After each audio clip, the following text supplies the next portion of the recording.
With Jackson Holliday in AAA, the Orioles had to figure out who was going to get the final spot on their roster. And well, they may have made that decision on Tuesday as they brought in Tony Kemp on a one-year deal. I'll break down the move coming up on this episode of the Locked On Orioles podcast. You are Locked On Orioles, your daily Baltimore Orioles podcast. Part of the Locked On Podcast Network, your team every day. Hey there, Orioles fans. Today is Wednesday, March 27th, 2024, and welcome back into the Locked On Orioles podcast, part of the Locked On Podcast Network, your team every day. As always, I'm your host, Connor Newcomb, and coming up on today's episode, we're going to talk about the Orioles signing from Tuesday, bringing in veteran infielder Tony Kemp on a one-year, $1 million major league deal, which tells me that the O's may have figured out who's going to get that final bench roster spot, and it looks like it's going to be Kemp. We'll talk about his career so far, what he's done lately at the plate and in the field, and how he'll fit in with this Orioles roster, and frankly, how long he'll be there and what this move means for Jackson Holliday. But that's all coming up on this episode of the Locked On Orioles podcast, which is brought to you by Game Time. Download the Game Time app, create an account, and use code LOCKEDON for $20 off your purchase. So the news from Tuesday for the Orioles, Tony Kemp has joined this team. And this is something I had talked about this week, really since the Orioles decided to send Jackson Holliday down to AAA Norfolk to begin the season. It seemed like with the other moves they had made, they told Ryan McKenna, they told Nick Maton they hadn't made the team, and Tyler Nevin was essentially the last guy left in camp. And we were looking around saying, okay, it could go to Nevin, but I just felt like the O's could go searching for a different veteran to make this team a little bit better. And they did just that. Tony Kemp, who had become a free agent a few days earlier after the Cincinnati Reds had told him he would not be making the Reds. Kemp, who had signed a minor league deal with an invite to big league spring training with the Reds earlier this offseason, was informed last week he would not make the team. So similar to what Colt Long and Julio Teheran did with Orioles, Kemp, being a veteran, just went in and checked his opt-out clause and became a free agent looking for a major league job. And he got it with the Orioles, signing a one-year, $1 million deal with the Orioles. That is a major league contract, which does put him on the 40-man roster. So first, who is Tony Kemp? Well, he's now 32 years old and basically plays two positions at this point. Kind of splits between playing second base and left field. He does give you some versatility in that mold. He is a left-handed hitter, and he is known for being small of stature. He's about 5'6", 160 pounds, not the most intimidating player in the box, and not much of a power hitter either, which we'll get to. But he was an Astros fifth-round pick out of Vanderbilt, where he was a star for the Commodores in the 2013 draft. And if you're looking for the connection to the Orioles, well, look no further than that. When he was selected by the Astros in 2013, guess who was overseeing the Astros drafts? That's right. It was Mike Elias, along with help from Sig Mejdal and others in Houston. There's your connection right there. I believe Jacob Calvin-Meyer of the Baltimore Sun tweeted this out Tuesday. He is now the seventh former Astros draft pick that Elias drafted in Houston that he then brought to Baltimore after coming over to the Orioles. So just add Kemp to that list that includes guys like Rio Ruiz and Jonathan Villar and Brett Phillips and Thomas Eshelman and others. Now, Kemp got to the big leagues with the Astros in 2016 as kind of a utility infielder off the bench, and he was there with Houston kind of up and down between the bigs and AAA until the 2019 trade deadline. Now, he didn't play a big role. He spent actually most of 2017 in AAA and did not play in the postseason that year when the Astros won the World Series and also were involved in the banging scheme. But he had his really best year as an Astro the next year in 2018. He helped that team make a playoff run, but did not get back to the World Series. He did have 19 plate appearances in the postseason that year, had a 110 WRC plus throughout the year, but otherwise in his time in Houston really didn't flash the bat at all. And halfway through 2019, Kemp was struggling. The Astros DFA'd him, and they were able to trade him away and use him to actually go and get Martin Maldonado, who ended up being a big piece for the Astros defensively, helping them get back to the World Series in 2019 and eventually winning another one a few years later. But he went to the Cubs, and he really struggled down the stretch in 2019 with the Cubs after that trade. And then in that offseason, the Cubs traded him to the Oakland Athletics, and that is where he has been ever since. 4 seasons with the A's from 2020 through 2023, and they really gave him a chance to be a full-time player for the first time. He was more of a utility guy in and out of the lineup with Houston and Chicago, but he got an everyday role with the Athletics, and he was awesome in 2021. Had about 400 plate appearances, had a career year with a 128 WRC plus. Then the Athletics said, all right, you're going to literally play every day in 2022. That's what he did. The stats kind of came back to earth, just a 91 WRC plus.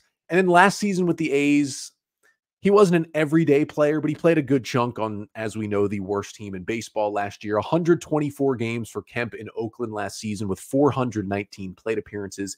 He hit a career low 209 batting average with a 303 on base and just a 304 slugging percentage. That is good for a 77 WRC plus, meaning at the plate, he was 23% worse than league average last year. Hit 5 homers, which is kind of a general output for him. But the one good thing for Tony Kemp last year is that he actually walked more than he struck out. His 9.5% strikeout rate was the lowest of his career, coupled it with an 11% walk rate.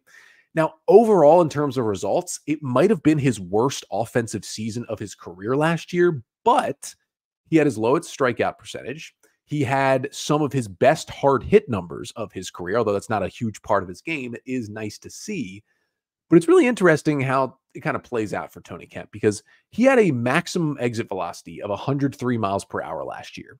That was the lowest max EV of any qualified hitter in baseball last year. And yet, that was the second hardest hit ball Kemp has ever hit in his career, was the 103 last year.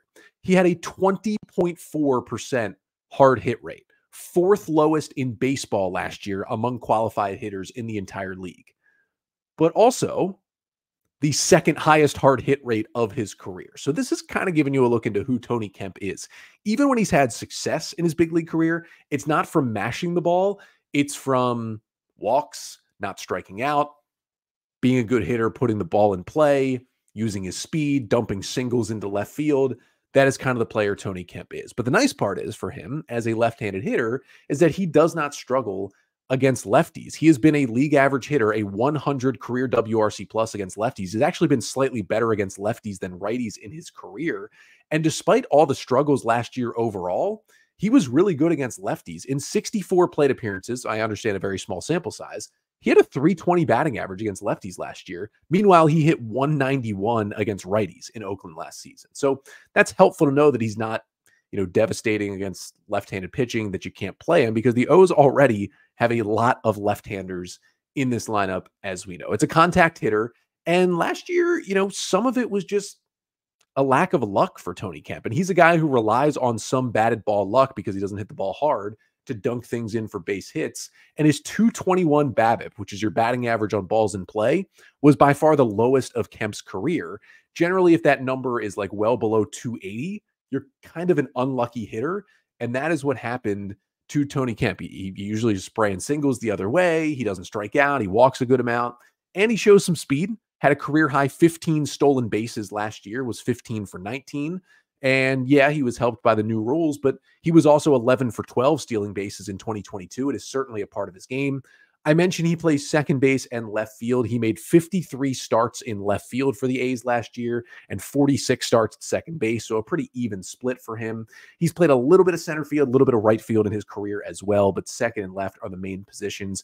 Now, defensively, when you look at the metrics, some of them don't like him at second base. He's generally like fine across the board at left field. He's teetering depending on the metric. I'm still not 100% bought into all of the defensive metrics across the board. They still wobble a bit, but in general, he's never been described as like an elite defender at any position, but he's generally been known as a solid left fielder and a solid second baseman. Doesn't have a great arm in left field, but can go get the ball and certainly hold his own. And even if the O's put him out there in the left field at Camden Yards, I think could hold his own at least with tracking down baseballs. And the other thing that's nice for Kemp, and we talk about this, I don't put a lot of stock in spring training stats, but he was having a nice spring training with the Reds. The Reds just have too many position players. They just did not have a spot for Tony Kemp. And although it was only 23 plate appearances, he hit 333 with 3 extra base hits in spring for Cincinnati. So nice to see him swinging the bat well. And I think one of the bigger things for Kemp as well, he is known across the league in Houston, in Chicago, in Oakland as one of the best teammates,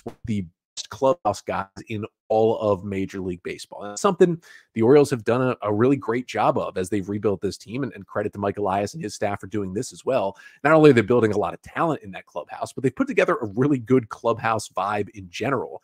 And Tony Kemp is only going to help that. Cole Irvin was quoted multiple times on Tuesday after the move saying, Tony Kemp is like the best clubhouse guy and that he's going to bring great vibes to the team.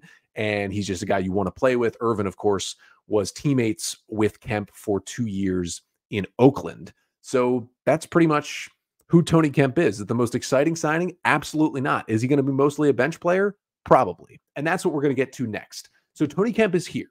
Does that guarantee he's got the Orioles' final bench spot? And what kind of role will he play? And also, how long will he be in Baltimore? We'll try to answer that coming up next.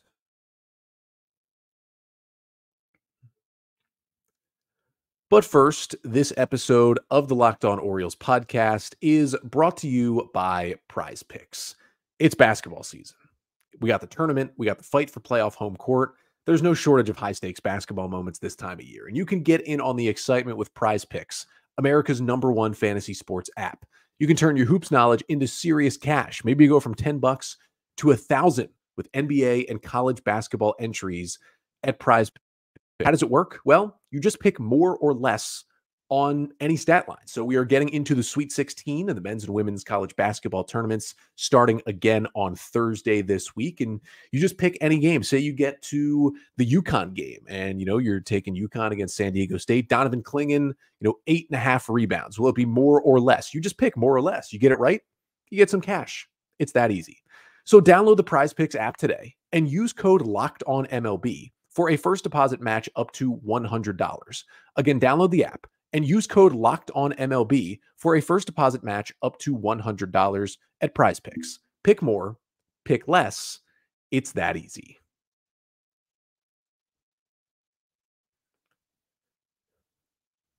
So the Orioles brought in another veteran infielder on Tuesday, and it is the vet Tony Kemp, signing him to a 1-year, $1 million deal. And kind of the first thing here as we dive into how this impacts the roster is that if you are signing a player to a guaranteed major league deal, and now I get it, it's only $1 million. It's not like this is a giant financial statement by the Orioles.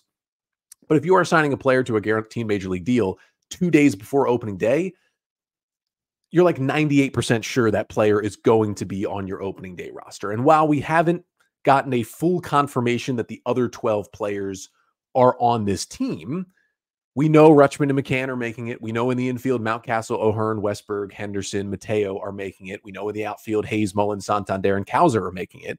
Now, we still haven't gotten the confirmation on Ramon Arias, but you would feel like he's the 12th guy. And then you're signing Kemp to this contract. He's going to be the 13th guy in terms of hitters on this major league roster. Now, the 40-man roster was full, but the Orioles did DFA Nick Maton to make room for Kemp on the roster. And we knew that was going to happen. Maton was told over the weekend he was not making the team. Maton, who the O's brought in on waivers this offseason, was out of options. So if he's not making the team, he had to be DFA'd no matter what. So it's not like Kemp really took anyone else's spot. Maton was going either way.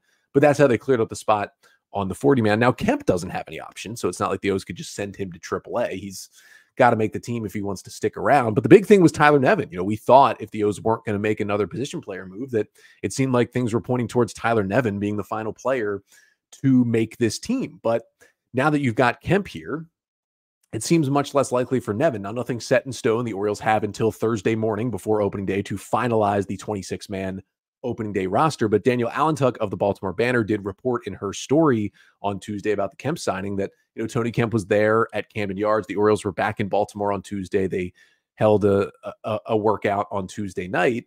And Danielle reported that, Tony Kemp was there in the locker talking with the media, and Tyler Nevin did not have a locker in the Orioles clubhouse, which tells me the Orioles were kind of always scouring to look for that upgrade. And they found it here with Tony Kemp. Now, I still think because we haven't publicly heard, even though Ramon Arias is in Baltimore with the Orioles, we haven't publicly heard he's definitely on the roster unless I missed something.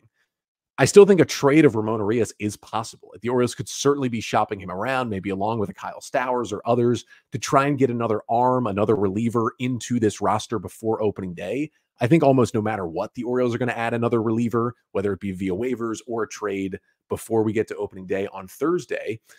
But you would think that that's how the roster is set now. Arias is there, and then Kemp gets that final job. And, you're looking at Kemp versus Nevin here is kind of the conversation you're having. And I think I'd rather have Tony Kemp. I mean, he obviously has a much longer, much more successful track record as a big leaguer, being in the big since 2016. Nevin debuted in 2021 and has really had no success as a big leaguer, although he's been a great AAA player. And Tony Kemp also just gives you more quality versatility, I'd say. Now, Nevin, technically, he can play first base, third base, right field, and left field. That's nice to have. But he's really not even close to like a plus defender, or is barely an average defender at some of those positions. You're not super trustworthy of him defensively at this point. I think you trust Kemp more at second base and left field than you do, especially in the outfield. You trust Kemp more than Nevin. And Nevin doesn't really play second base, where the Orioles have more of an opening potentially. And that is where Kemp's main position throughout his career has been. And again, just given in the major league contract, you got to think he's on the roster. And in terms of a bat, I mean, because Kemp doesn't really fall victim to the lefty-lefty matchups, even though Tyler Nevin was maybe going to be there to hit lefties, which he does at a pretty okay rate, because Kemp is solid against lefties too. It's not like you're losing anything there in the lineup with this comparison. Now, the other question is Tony Kemp better than Colton Wong? Because the Orioles informed Colton Wong over the weekend that he would not be making the team. It was brought in the veteran on a minor league deal. He had the opt-out. He was told he wasn't making the team, and he opted out. He seems to be in the same bucket of Tony Kemp, so why Kemp over Wong? Wong has a much higher offensive upside. He showed it at times in St. Louis. He showed it for a couple of years in Milwaukee a few seasons back. But if you just look at last year, I mean, even though Kemp, as we said, may have arguably had his worst offensive season, he was still better than Colton Wong at the plate in the big leagues last season. That's how much of a disaster Wong's time in Seattle was in 2023. And also, because the Orioles have so many left-handed hitters already on this roster, Colton Wong is a guy who has struggled some against lefties. Kemp has really had no issue against left-handed pitching. I think that is a huge step up for Kemp over Wong. So though Wong has way more power and just a higher offensive upside, I think the floor is lower against lefties. And either of those guys wasn't going to play a crazy amount. And Kemp's also a much better option as like a pinch runner off the bench as well. So maybe that's why you do it. And Wong is really just a second baseman, whereas Kemp can also play a pretty good left field, which helps you a little bit more with the versatility. Now, the thing is, obviously, neither of those guys, Tony Kemp, they are not Jackson Holliday. Jackson Holliday right now, I believe, is a better baseball player and help the Orioles more than Tony Kemp. But we're at the point where Holliday's in AAA, so you're trying to improve the roster as best you can. And I think Kemp at least is an upgrade over both Tyler Nevin and Colton Wong. So I think the Orioles are better after this move at the major league level than they were a day ago. At least that's a positive. Now, in terms of how Kemp fits in, I don't see him starting a whole lot. I think it's going to be mostly a bench role. He'll come in late in games. He'll pinch run. He'll play some to give some guys a break at second base and in left field as well. And because he's, doesn't have the big time splits, he could play against either a lefty or a righty in the lineup. He'd probably hit 8th or 9th if you put him in there, but it's not going to be a lot of playing time for Tony Kemp. At this point, though, because Kemp is generally taking Nevin's spot, you do have a new updated projection for the opening day lineup against the left-handed pitcher Patrick Sandoval, who is starting for the Angels on Thursday. It would still be, I think, Rutschman catching, leading off, Mountcastle at first hitting second, Santander in right field hits third, Henderson at third base hitting fourth, Hayes in left field hitting fifth, Mullins in center hitting sixth, Esper hitting seventh at second. And then the DH role is open because I was kind of giving that to Tyler Nevin on opening day, but I think it'll go to Ramon Arias as long as he's on the roster. I get that Arias is a reverse splits guy. He hits much better against right-handed pitching than left-handed pitching. And then I would have Jorge Mateo playing shortstop against a lefty and batting ninth. It's basically up to who is going to be your DH. And you've got 5 options, essentially. You've got James McCann, you've got Ramon Arias, you've got Ryan O'Hearn, you've got Colton Cowser, and you've got Tony Kemp. I think it would be a pretty bad look to put a hitter like Tony Kemp as your opening day DH. Wouldn't want to do that. I think a lot of Ryan O'Hearn's success last year was because the Orioles hit him against lefties. He had less than 30 plate appearances against left-handed pitching, so I'm not sure they'll start him against a lefty. I think the Orioles early on will want to hide Colton Cowser from left-handed pitching early in his time here in 2024, and then it's basically Arias versus James McCann, and the Orioles did DH McCann 7 times last year against left-handed pitching. So they did it, but it was all early in the year. And they realized he can't really hit. And so they stopped doing that. Arias is overall a better hitter than McCann and a better hitter than Tony Kemp. So I think if they are trying to hide O'Hearn and Cowser from lefties still, they'll just put a righty in there in Arias and hope that he fixes a little bit of the reverse splits. And then for the lineup against righties, I still don't think it'll be a regular for Tony Kemp to be in there. He'll just kind of be floating in when guys need a break. My lineup against righties right now is Mullins leading off, playing center field. He's led off so much in spring training. If he's healthy, I think the O's give him another shot to have that leadoff role, at least against right-handed pitching. Adley hitting second and catching. Gunnar at shortstop hitting third. Santander in right field hitting fourth. O'Hearn hitting fifth, playing first base. Mountcastle hitting sixth, DHing. And then you got to get Cowser in there, I think, playing left field, batting seventh. And then you'd have Westberg at third base hitting eighth and Arias at second base hitting ninth. Now that leaves Austin Hayes out of that lineup against right-handed pitching. They're going to cycle through the lineup Brandon Hyde will enough to get Austin Hayes in there a lot against righty. He's not going to be in the short side of a left field platoon with Colton Cowser, but you got to find a way to get those two guys in there. And it's going to be interesting because you can't just stick one of them in the infield.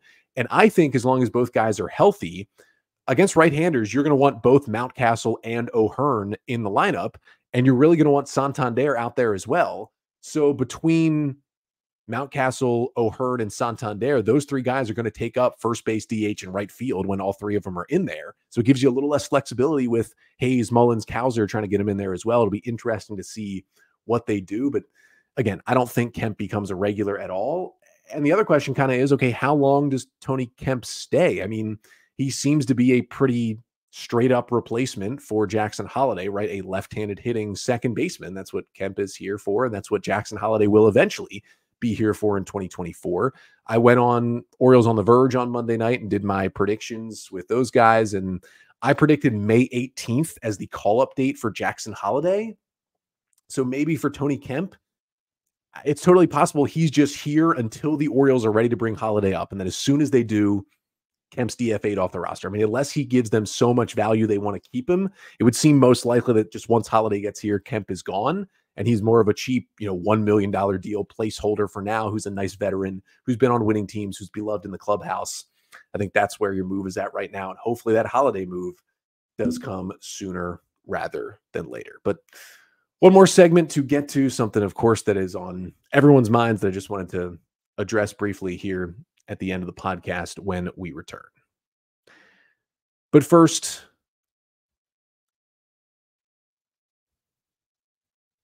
this episode of the Locked On Orioles podcast is also brought to you by Game Time. We are now one day away from opening day. And if you want tickets, you can still get them at Game Time, which is the fast and easy way to buy tickets for all the sports, music, comedy, and theater events near you. They've got killer last-minute deals, all-in prices, views from your seat, and their best price guarantee. Game Time, they take the guesswork out of buying tickets. You can go on the app, you can see the view from your seat before you buy it, so you know exactly what to expect when you arrive. And they've got all-in prices. They show the total up front. This might be my favorite part. You don't get hit with those extra fees after you click on the tickets. No, that price you see, that is exactly what you pay. So take the guesswork out of buying tickets with Game Time. Download the Game Time app, create an account, and use code LOCKEDON for $20 off your first purchase. Terms apply. Again, create an account and redeem code LOCKEDON. That's LOCKEDON for $20 off. Download Game Time today. Last minute tickets, lowest price, guaranteed.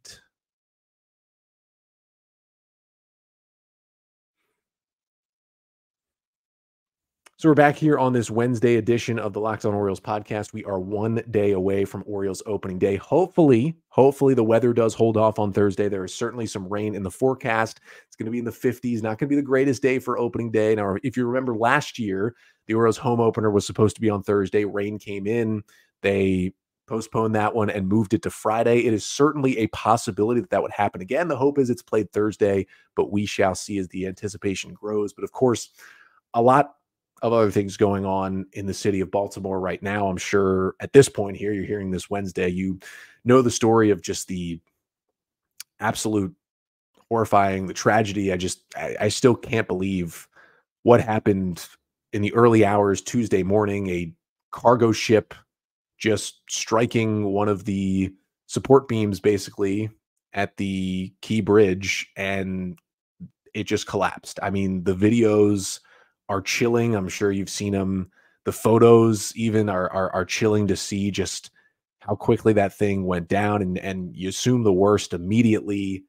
And as of the latest update, I'm recording here about 9 p.m. Eastern time on Tuesday night, and shout out to the Baltimore Banner and all the great reporters there, and at the Baltimore Sun who've done a great job on Tuesday reporting on this unfortunate tragedy, this story at the Key Bridge. But it does seem like that the ship, according to the reporting, did give out a mayday message that something was wrong, and some heroic workers were able to stop cars from going onto the bridge and saved countless lives there. But unfortunately, there was a construction crew on that bridge, and kind of the leaders of their company and the rescue team and the dive team has basically made the call that they are assumed dead. 6 of the 8 workers who were on that bridge. Luckily, those search and rescue teams were able to find 2 of those people who were just taken into the water by that bridge collapsing, and one did refuse medical treatment and seemed to be fine. The other one got treatment. We hope that person is okay as well. But 6 lives lost from the Baltimore community. Just it's still just an unbelievable tragedy. And just hearing the story of who those people were who were working on that bridge, and some of them, right down the street from me. I mean, natives of Highlandtown with families and kids, and doing work for the city, for this state. I mean, it was unthinkable. I mean, I watched the video a couple of times Tuesday morning. The dog woke me up at 5 a.m. on Tuesday to go outside. I take her out. I come back in. I look at my phone just to check, what time it is, what time she get me up. And I see this notification about the Key Bridge collapsing. And I'm like, what is going on? I go, I look at it. I didn't go back to sleep on Tuesday. Like, it was, I'm sure it weighed on all of us. It's weighed on Baltimore. It's weighing on the community. The Orioles issuing a statement on Tuesday. They pretty much canceled their, what was supposed to be like a team rally and a public workout Tuesday night. They said, out of respect to the victims and this tragedy, they kind of canceled that. They did more of a private team thing on Tuesday instead, which was certainly the right call by the Orioles. And we know they will honor the lives of those who were lost Tuesday when, they get things started for opening day on Thursday. I'm sure it'll be a surreal moment in that ballpark as well, as this city is hurting. And it's incomprehensible thinking about how something like that happened, the lives that were lost, what the fallout will be here as well. I mean, you just can't help but think about the families who lost loved ones here, the friends who lost loved ones here, and just also what this does to Baltimore, how important a part of just the infrastructure of the city itself the Key Bridge is, and the just rollout domino effect that this will have. But just an incredibly sad and chilling and tragic day in Baltimore. And thoughts go out to the families of those who were lost. And we know this city, this community will come together, and hopefully opening day being tomorrow or Friday or whenever that game gets played can be kind of a healing moment for the city as well. And I think these Orioles, this team as a baseball city, I think can certainly help to do that. I hope, just anything Orioles on this podcast can help to do that as well. I mean, that tragedy's been weighing on me throughout Tuesday. I know it's been weighing on many, many people in this community, and just a tragic day for the city on Tuesday. I know as a community, we will come together, and hopefully the Orioles on Thursday can help us do that. But here on the podcast, in terms of what we're looking at for the rest of the week, we shall see what the Orioles do. I do think it's a certain possibility a pitcher is going to come in and be added to this team. If that's the case, you'll get a new episode Thursday morning to break that down. If not, we'll no matter what be back Thursday evening. Join us for a live edition of the Locked On Orioles podcast right here on the Locked On Orioles YouTube channel. We will be recapping opening day as long as that game gets played on Thursday evening. We'll be back then. Until, I'm Connor Newcomb, and this has been the Locked On Orioles podcast, part of the Locked On Podcast Network. Your team every day.